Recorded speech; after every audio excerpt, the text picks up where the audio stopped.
Look, a lot of talk about a federal ICAC. You copped this. You had the guts to take the New South Wales ICAC to the High Court, and you succeeded. What are the limitations of such an outfit?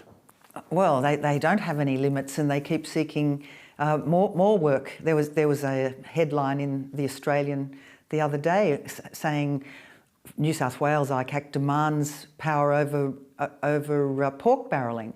So they're asking for more and more power to determine things that should be determined politically and democratically.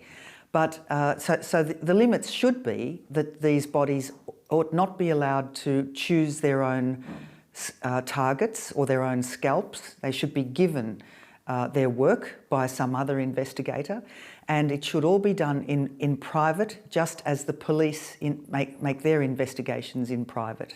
And what about, you end the book with a reference leading on from that to the treatment of Gladys Berejiklian and her private life being splashed all over the papers. Is that the role of ICAC? Well, isn't it terrible? We still don't sit more than 6 months after those salacious hearings, which were just terrible. There was no need for it. That the ICAC just could have announced that there was a relationship between these people. That they didn't have to investigate it publicly like they did. Could be heard behind closed doors. Yes, but and it was. But then the bits are cherry picked to be repeated for the maximum impact and greatest humiliation for the poor.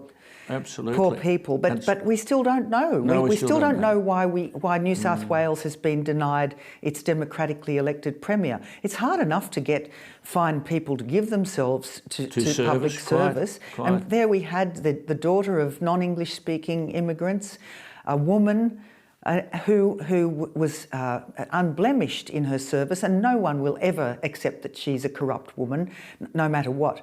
That she'll go the same way as her predecessor premiers, who have both been exonerated, even though ICAC came after them. And if people can't see that this is a political assassination machine, well, they're not being honest. Absolutely. We could talk forever. I wanted to, time's run out, but Margaret describes in the book about Cardinal Pell, which she describes as an iniquitous miscarriage of justice, the worst, she says, in Australian jurisprudence.